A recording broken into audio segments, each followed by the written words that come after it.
tendremos el gran gusto de hablar y reflexionar sobre los cambios que se avecinan en el futuro de la abogacía y la procura. Lo primero de todo es daros las gracias por participar en este foro. Vamos a comenzar, si os parece, a delimitar las funciones de estas dos profesiones, la abogacía y la procura. Muchas personas no lo tienen del todo claro, así que, si no le importa, señor Ortega, ¿qué tal está?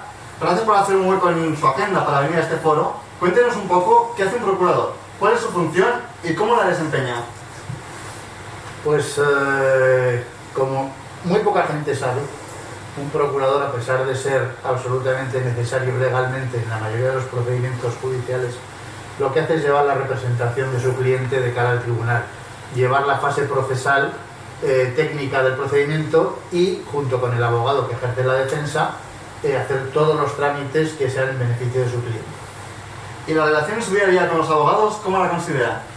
Pues en el 90% de las ocasiones excepcionalmente buena, y así debería seguir siendo. De hecho, incluso a nivel institucional es muy buena. ¿Qué futuro le ve al mundo de la procura? Vamos a ver, a raíz de un expediente de infracción que hubo al Reino de España, en Bruselas, yo personalmente he ido no menos de 8 o 9 veces a Bruselas a discutir este tema con la Comunidad Europea. Aparte de la dificultad de que cada vez hablaba con una persona diferente, ya sea lituano, griego y eventualmente algún español, había 3 problemas que eran el arancel, la reserva de actividad y la ley de acceso.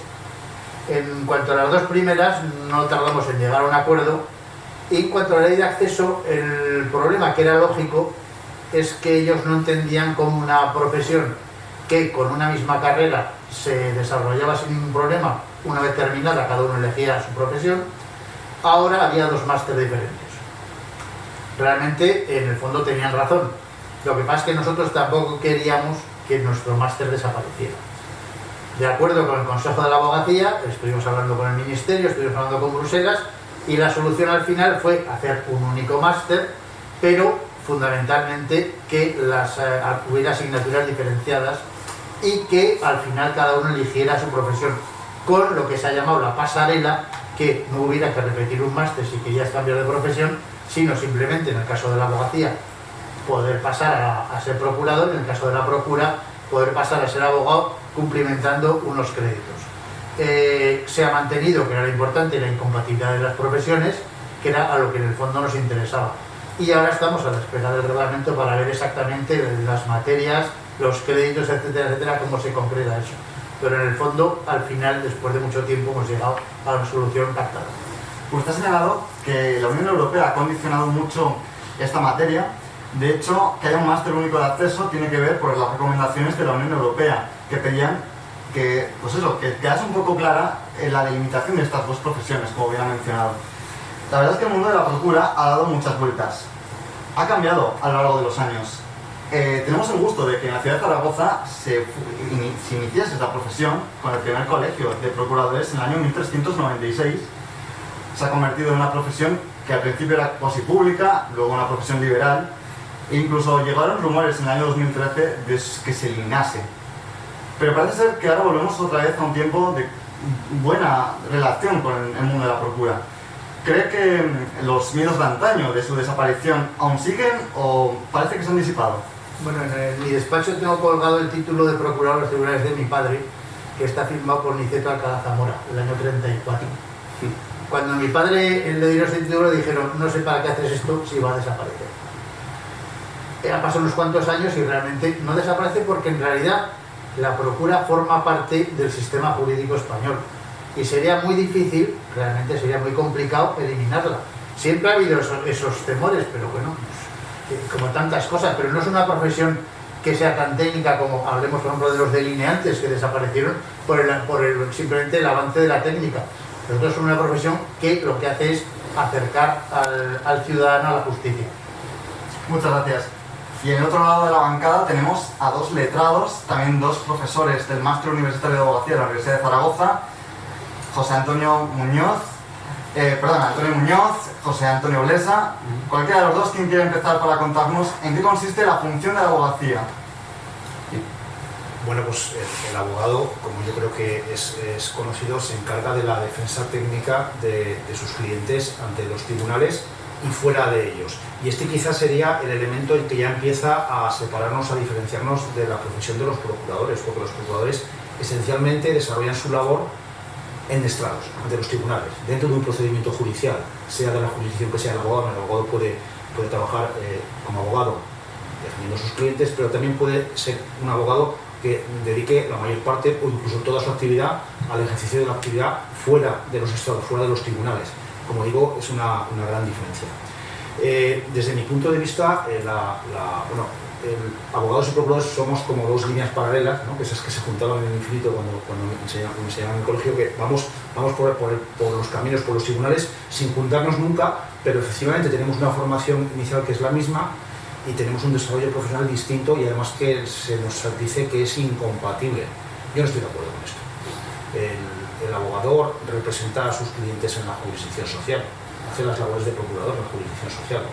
El abogado representa a su cliente hasta la apertura del juicio oral en el procedimiento penal, representa también a su cliente en la jurisdicción penal.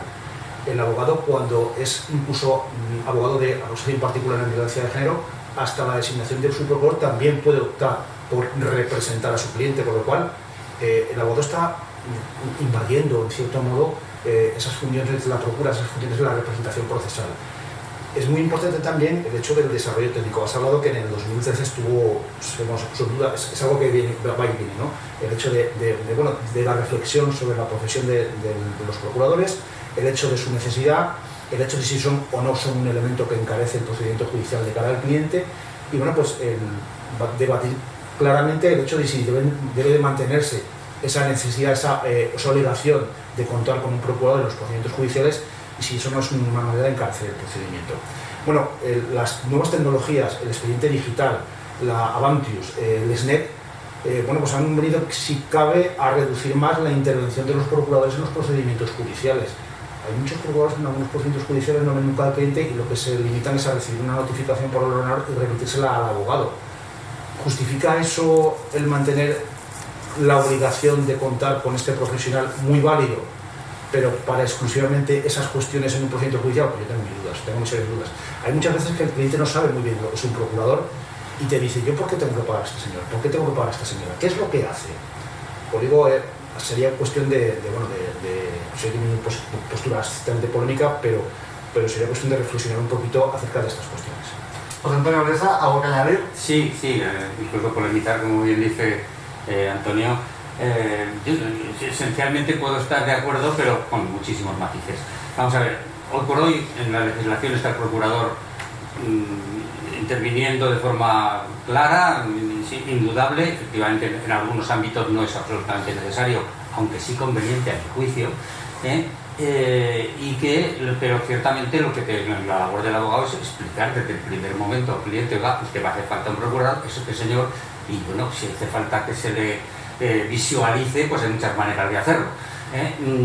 Por otra parte, el procurador no solo coge una notificación y la pasa, sino que le dice al abogado, sería conveniente pedir tal, mira qué tal plazo, da una serie de indicaciones que te ayudan, porque el abogado está más enfocado al fondo del asunto, a lo que es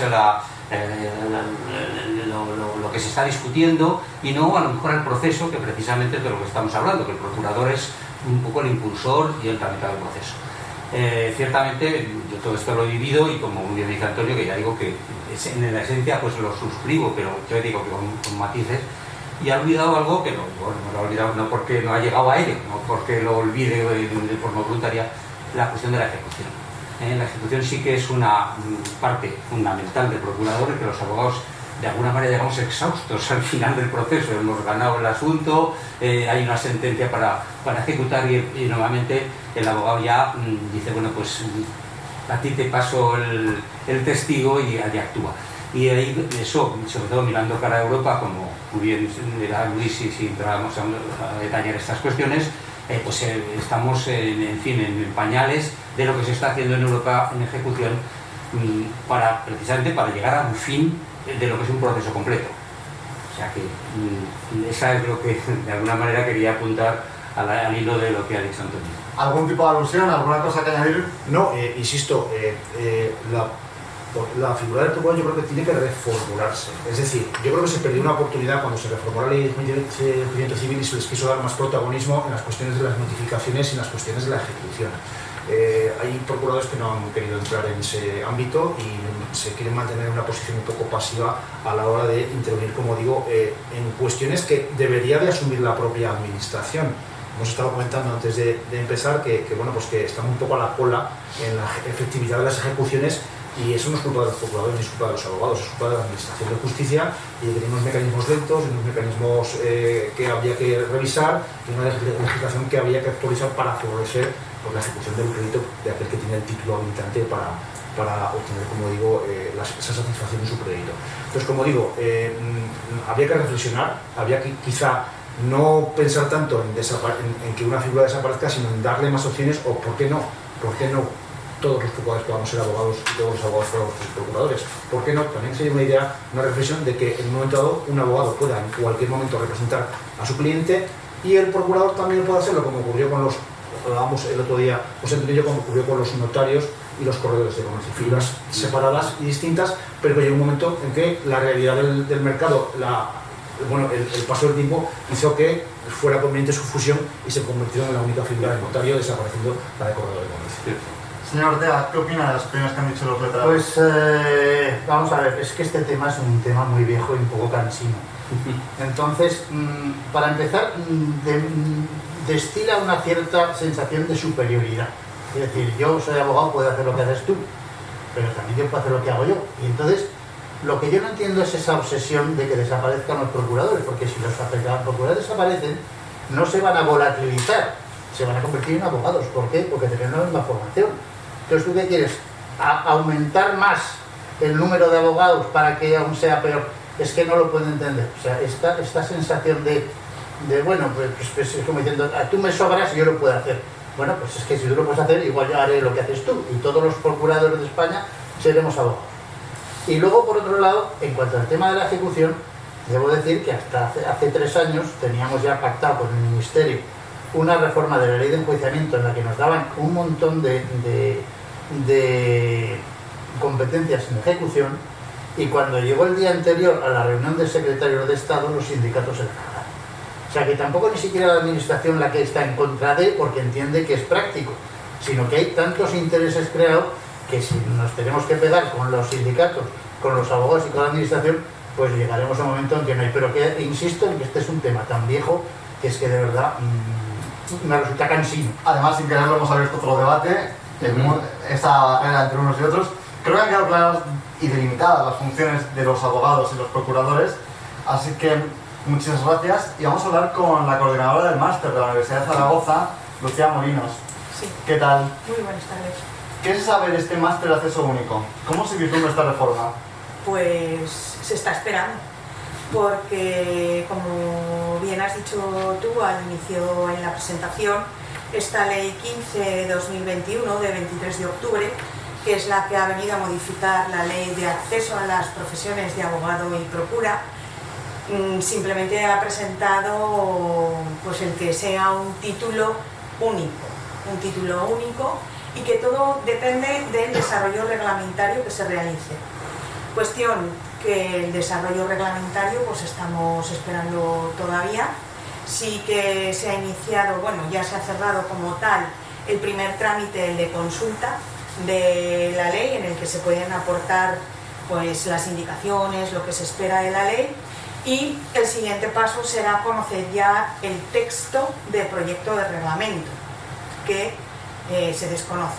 Entonces, la ley como tal, pues bueno, las únicas indicaciones que se realizan al respecto es que, pues bueno, existan materias que puedan formar en las dos profesiones, que pues no sabemos si serán materias propias, si el contenido que se precisa para el desarrollo del ejercicio de la procura estará dentro de las asignaturas que hasta ahora se vienen impartiendo, y la distinción o los caminos separados vendrán en las prácticas. Entonces aún no tenemos una certeza clara. No, Tampoco sabemos si sería un tronco común que se bifurque. No sabemos todavía nada al respecto. no lo sabemos. Es decir, por conductos no oficiales sí que hemos tenido conocimiento pues, de ciertas indicaciones que se han dado desde las facultades a, pues, bueno, a la Comisión de Justicia que se ocupa de ello. Y lo que se está pidiendo es esa concreción. Sinceramente, no tenemos noticia alguna. ¿Los 90 créditos se mantendrán? Sí, los 90 créditos se mantienen los 60 créditos en cuestión de formación de asignaturas, siendo los 30 restantes para las prácticas. Y podrían aparecer asignaturas y desaparecer otras de las que tienen actualmente. Sí, perfectamente. Podrían aparecer y desaparecer perfectamente. Entiendo yo que tendrá que haber asignaturas de las profesiones, de las dos, porque si no, no tendría sentido que un mismo titulado en el máster no pudiera acceder a ejercer como abogado o como procurador con desconocimiento de sus normas deontológicas y propias de la profesión. Y luego si no estoy equivocada, solo existe un máster, igual me puedes corregir tú, de procura, solo existe un máster de procura, el de la UNED. Y bueno, hay alguno en Barcelona, en los sitios donde hay más gente han hecho sus másteres, creo que en Barcelona y en Andalucía creo que tiene alguno de universitario. Entonces, en esos másters sí que hay asignaturas que ya, por ejemplo, el máster de la Universidad de Zaragoza las contienen, como es la de técnicas alternativas para resolución de conflictos, es decir, sí que se ve como, pues bueno, algunos de los contenidos de los másters, o también las de tecnologías, es decir, tanto abogados como procuradores tienen que dominar, ya no solo conocer, dominar todo el acceso a que es estas plataformas de Avantius, LexNet, cuando funcionan, ¿verdad? En algunas ocasiones, pero sí que hay contenidos. Y luego ya el encaje principal sería el decidir qué tenemos. Claro, aquí en el debate que se está hablando, hay un tema muy concreto, que es la ejecución. La ejecución, ¿será preciso tener única y exclusivamente una materia de ejecución en todos los procesos, para todos los procesos, o esa ejecución entrará en cada una de las asignaturas que configuren el plan de estudio? Y todo va encaminado a los ojos, y todo más y que puedo tener una opinión, mejor. pero no puedo lanzar. Ya ha pasado, una sentencia no dignifica la profesión. Claro. Vamos a ir hasta el final porque el tiempo pasa volando. Sin duda alguna es un debate muy interesante y ojalá nos podamos reunir dentro de un año, año y medio para ver si este máster está funcionando, está operando. Teníamos que reunirnos antes, Pues antes. porque no hemos hablado, pero en la ley dice que se tiene que implantar para el curso 2022-2023, que es inviable, y puede ser que sea inviable también para el 23-24. Exacto, tenía que decirlo. Sí, no, es verdad. En esta mesa voy a hacer un pequeño chiste y voy a actuar de abogado del diablo y le voy a preguntar a la coordinadora del máster qué opina que haya un máster único de acceso para ambas profesiones. ¿Visto lo visto? Pues... ¿Está a favor o está en contra? Yo no estoy en contra. ¿No está en contra? No ¿Por qué? estoy en contra. Pues no estoy en contra porque creo que la formación que puede conceder el máster haría mucho más comprensible a los alumnos cuál es la labor, como ha hecho así José Antonio, ¿verdad? Completa en el ejercicio del derecho ante los tribunales. No, tampoco estoy diciendo a favor del todo, digo que no estoy en contra. ¿Y usted, señor Ortega, qué opina? Pues mira, es que yo vengo de una formación en la que hacíamos 5 años de carrera haciendo exactamente lo mismo. Salías de los 5 años de carrera y no sabías que era un abogado, ni un procurador, ni un juzgado, no sabías nada. Entonces, o estabas en un despacho, pero las pasantías han desaparecido porque ya no les interesa a nadie, o estabas en un despacho o aprendías a palos. Entonces, a mí me parece extraordinario que haya un máster, pero creo que haya un máster más práctico que todo.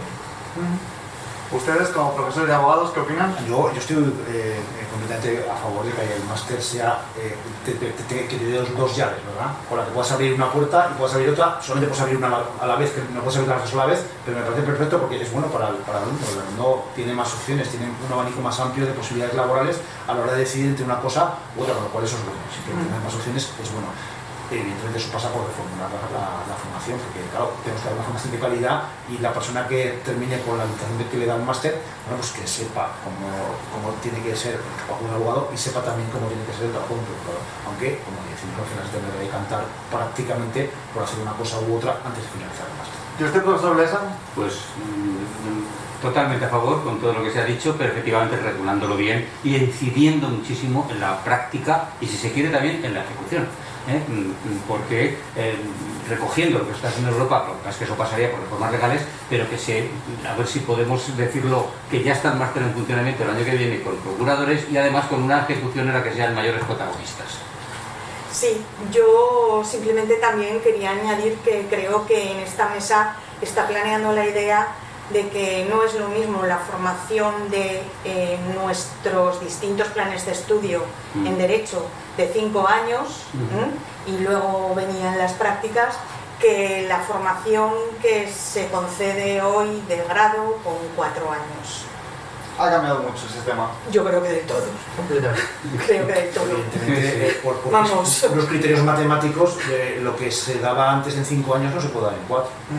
Y esto se nota, y los docentes lo notamos de los alumnos que llegan al máster, que llegan un poquito más escasos de algunos conocimientos que se les supone, o que antes se les suponía a los antiguos licenciados en Derecho, que ahora los graduados carecen de esa... Eso que el máster más práctico, sí, pero es que se están cubriendo carencias formativas. Ojalá pudiésemos traer a esta mesa morado de Derecho para que opinase.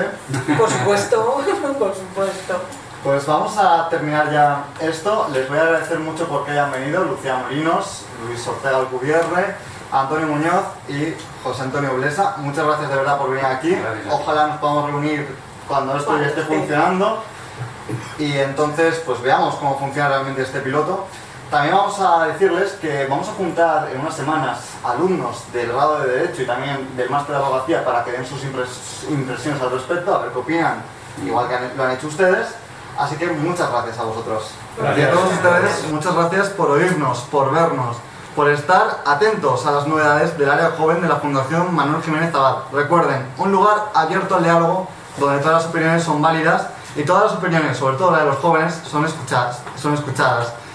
Manténganse atentos a nuestras novedades en las redes sociales. Además, tenemos una aplicación que les aconsejo que se descarguen para estar atentos a todo lo que vamos a hacer aquí, en la Fundación Manuel Jiménez Abad. Lo dicho, cuídense, gracias por acompañarnos.